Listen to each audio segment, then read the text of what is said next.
இப்போ 7th சம்மில் the ratio of the radii அப்படின்னு சொல்லிட்டாங்க. Two right circular cone, 2 cone இருக்குதாம்மா. ஒரு கோன் வந்து ஸ்மால் கோன். அப்போ ஸ்மால் கோனுக்கு வந்து ஆர் ரேடியஸை வந்து ஆர்னு வச்சிட்டோன்னா, ஸ்மால் கோனுக்கு வந்து ஆர்னு வச்சிட்டிங்கன்னா லார்ஜ் கோனுக்கு வந்து 3R. இப்போது நெக்ஸ்ட் அடுத்து என்ன கொடுத்துருக்காங்க 3 times of the radius of the smaller cone, height of the each cone. ரெண்டுத்துக்குமே என்ன சொல்லியிருக்காங்க, 2 கோனுக்குமே ஹைட் என்னது 3 times of the radius of the smaller cone. Smaller கோனோட ரேடியஸ் என்ன, அதோட 3 டைம்ஸ். ஸ்மாலர் கோனோட ரேடியஸ் ஆர், அதோட 3 டைம்ஸ் தான் என்னது ரெண்டுத்துக்குமே ஹைட். ஸ்மால் கோனுக்கும் லார்ஜ் கோனுக்கும் ஹைட்டு 3R.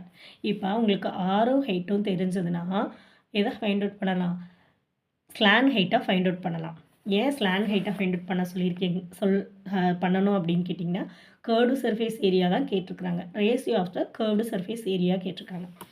ஸோ அப்போ ரெண்டுத்துக்குமே இது ரெண்டும் யூஸ் பண்ணி L = h² + r² ஃபார்முலாவில் சப்ஸ்டியூட் பண்ணி நீங்கள் ஆன்சர் ஃபைண்ட் அவுட் பண்ணிங்கன்னா இதுக்கு r√10 வரும். இந்த எல்லுக்கு வந்து உங்களுக்கு ஆன்சர் 3r√2 வரும். நெக்ஸ்ட்டு உங்களுக்கு πrl வந்தாச்சு. இதை வச்சு உங்களோட curved surface area find out. கோனுக்கும் πrl போட்டிங்கன்னா